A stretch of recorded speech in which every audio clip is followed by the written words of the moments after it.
Hey everyone, welcome back to my channel. Today we're going to show you how to make tostones.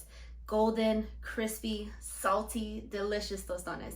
You can eat this with anything you want, really. Like we eat it with rice and beans, with spaghettis, with shrimp, with carne frita, fried chicken, anything in the books. So let's get started. Let's get into our shopping list. You're going to need oil, green plantains, a cutting board, and a plantain smasher. If you don't have a smasher, use something with a flat surface. Heat up a frying pan with oil. I'm using olive oil, but you can use vegetable oil or any oil that you normally like to fry in. When slicing the plátano, you're going to chop off the ends first and gently slice the skin in two separate areas of the plantain. Use the knife to gently lift up at the skin.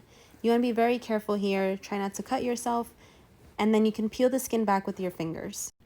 Now let's get ready to slice it, and I'd like to slice mine in thin to medium slight pieces so that it stays a little thicker and fluffier versus really flat plantain chips.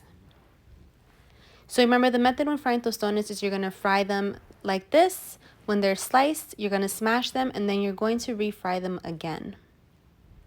Once you see that the golden color is rising to the top, you can flip them over and cook the other side. Give it a few minutes on that end. If you have bigger pieces, roll them around to ensure that all edges are fully cooked, because if not, it will break on you when you smash it. Now we can begin to take the pieces out and begin to smash.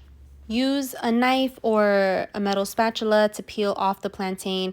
It is going to be a little mushy and soft in the middle because the plantain is still going to be a little raw, and that's why we're going to refry them again. If you don't have this tool, you can also use a plate or a cup or even a pot and just press down on a flat surface. This is the last step. So after this, you can bring out your sauce, add some salt, and voila. If you like this quick and easy sort of video on just learning the basics, drop a comment below and let us know what other videos you want to see. Enjoy!